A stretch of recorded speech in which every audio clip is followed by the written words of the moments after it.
guys, welcome back to another video. Today, as you can tell from the title, I'm going to be talking about the time I was on Jerry Springer. Yeah, you heard me right. I'm going to talk about how I even got the opportunity in the first place and my experience on the show. And if y'all want to see the full episode, stay tuned to the end of this video. Let's run it.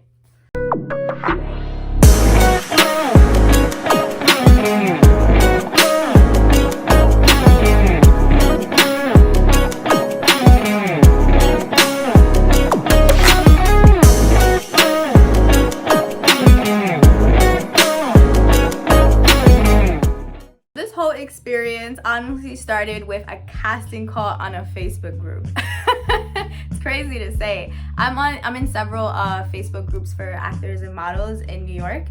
So I was just scrolling across them one day and I saw the casting and it looked really interesting. Jerry Springer was casting for a new show that he was doing called Judge Jerry. So I looked at the requirements. I was like, oh, this is dope. Mind you, I have no experience in acting. I've never been on a show before, so I just applied. The casting director got back to me and said that they were really interested in girls from the ages of 20 to 29 that are friends. And she told me, she's like, I really like your personality. I really like your whole brand. Do you have a friend that you can do the show with? So I was like, yeah. So I hit up my friend Aisha, shout out to her, because she was ready and willing to do it.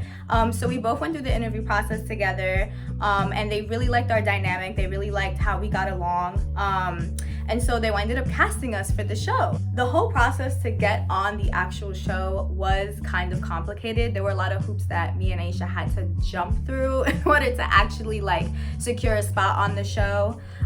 So basically how Jerry Springer works, they base your case off of a real event that happened and real statements. So if, as you can tell in the episode, basically Aisha is suing me for a undisclosed amount that is real. So all the bank statements and all the statements that you see on the show are technically real. The place that we went to was technically real, but everything else within the story was fabricated.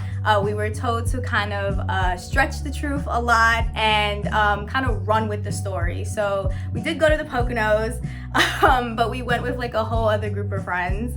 And the credit card statements, the amounts were real, but what we said in the show wasn't necessarily what we bought, if that makes sense. So they have to have real credit card statements and a real event that you did go to with a friend, but everything else we ran with it. So once they had a set story for the both of us, we picked a date to film in Connecticut, which is where they film Judge Jerry, and we went out there for 2 days, which was actually a really cool experience. I had so much fun. They basically pick you up from your house in this nice car. They drive you straight from your house to the studio where you get COVID tested and have to go through all these protocols. And then after that, they drive you straight to your hotel. So we did stay overnight due to COVID protocols, and we filmed the next day. So I'm actually gonna attach some clips that I took of the hotel and the area. I really couldn't film that much because we did sign an NDA and couldn't film on set or anything before the release of the episode. So yeah, but it's a really cute neighborhood. We were in Stamford, Connecticut. So I really liked it because it had a lot of cute shops, and it was a very small town, but you had that homey vibe. But it was really cute just to get away for a weekend, and mind you, it was all paid for. So you shouldn't have to pay for anything, which was great. They even gave us a one of those credit cards that had a certain amount that we could use to spend on food or whatever we needed for the weekend. So it was dope. So on the actual day of filming, they pick you up from your hotel and they bring you to the studio. We were pretty much separated the whole time because of filming purposes, because since she was the plaintiff, she had to walk in first, and I was the defendant, I had to walk in after. So they kept us separated in that aspect. So I only really saw her when we were actually in court together. But when you come in, they do COVID testing protocols, and they actually take all of your stuff and put it in a separate room. Then they put you in a deliberation room where you're there by yourself for a little bit. Then your casting director comes in and kind of like runs the case with you, gives you some bullet points that you can touch on when you get into the court.